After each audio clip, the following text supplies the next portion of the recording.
Talking to thousands and thousands and thousands of people over the years, I still learn time and time again that the greatest transformation comes from this one thing: when you own your power. I've shared this quote from Gary Zukav hundreds of times because I just think it's the essence of a fulfilled life. He says this in Seed of the Soul: when we align our thoughts, emotions, and actions with the highest part of ourselves, we are filled with enthusiasm, with purpose and meaning. And here's the part I love so much: when the personality comes fully to serve the energy of its soul, that is authentic empowerment. And what that means to me is when you use your personality in alignment with what your soul came to earth to do, there is no one who's more powerful than you are, because you were born to be more fully, wholly, and completely you. Just you. And when you embrace the power you have over your own intentions, your thoughts, your beliefs, and actions, you automatically have power over everything in your world. Well, where does that internal power come from? It comes from taking responsibility, staying awake, being aware, living in your truth, knowing you are worthy because you were born, and trusting that you're co-creating with the energy that is loving and compassionate that comes from the universe. Welcome to day 18, taking back your power. In every moment, we have choice. The choice to embrace our power or give it up. You give up power when you shrink in response to people or circumstances. What I know for sure is that real power is born of alignment with your soul's calling. You're here to figure out what that calling is. Connect with it, and your burdens get lifted. The universe will rise to support you in your truest power, and any transformation you can dream of can be yours. Deepak is going to help us connect to the power of goodness. Then we'll meditate.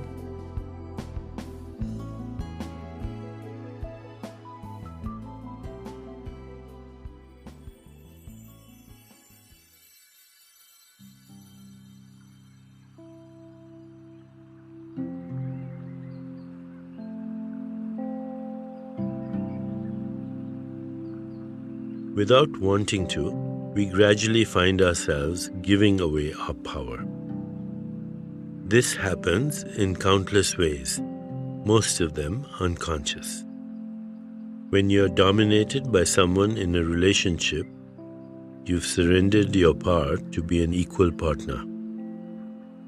When you feel anxious about how lovable you are, you have surrendered the power of self-esteem. Even when you go along with the crowd in your opinions, the power to think for yourself begins to diminish. Taking back your power is a key to changing your story. This pertains especially to the burdens you're carrying, because almost every time someone is weighted down, physically, mentally, or emotionally, they believe they have to live that way.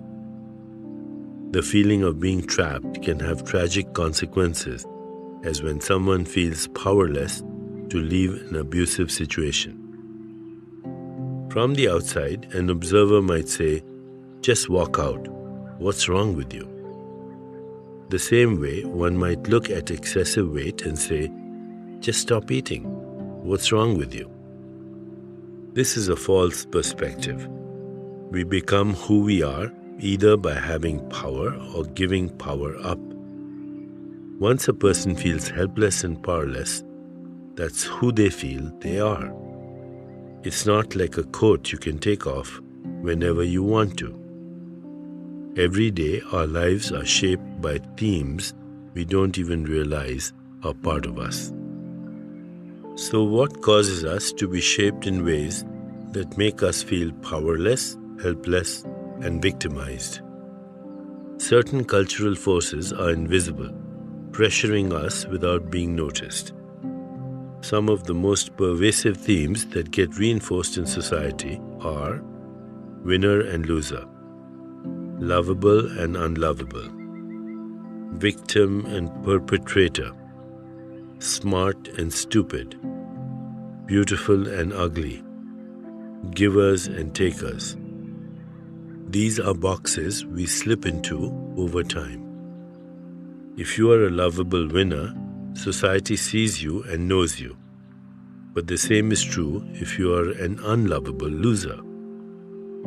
The real trick is to reject the whole scheme that says you must fit into a box. When you put yourself and other people into any of these boxes, you have lost the power to shape your story yourself. You have a right to define yourself by who you actually choose to be. Taking back the power means speaking and acting according to your own truth. So the next time you are tempted to look at yourself and say things like unattractive, unlovable, loser, etc., sense the lid of a box shutting on your head. Just say to yourself, I'm not going there. I will not be put into a box. At that very moment, you're getting your power back. As we prepare to meditate together, let's take a moment to consider our centering thought. I define myself by choosing who I want to be. I define myself by choosing who I want to be. Now let's prepare for our meditation. Make yourself comfortable and close your eyes. Begin to be aware of your breath and just breathe slowly and deeply. With each breath, allow yourself to become more deeply relaxed. Now gently introduce the mantra, Pratam Aham. Pratam Aham. This mantra means I am the consciousness that knows itself on its own unlimited terms without labels or conditions. Repeat it silently to yourself. Pratam Aham. Pratam Aham. Pratam Aham. With each repetition, feel your body, mind, and spirit open and receive just a little more. Whenever you find yourself distracted by thoughts, noises, or physical sensations, simply return your attention to silently repeating the mantra. Pratam Aham. Pratam Aham. Pratam Aham. Please continue with your meditation. I'll mind the time, and when it's time to end, you'll hear me ring a soft bell. Pratam Aham. Pratam Aham. Pratam Aham.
it's time to release the mantra. Continue to sit restfully, inhaling and exhaling slowly.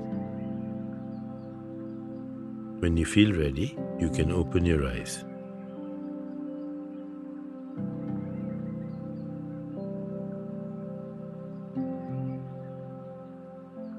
As you continue with your day, contemplate this centering thought. I define myself by choosing who I want to be. I define myself by choosing who I want to be. Namaste.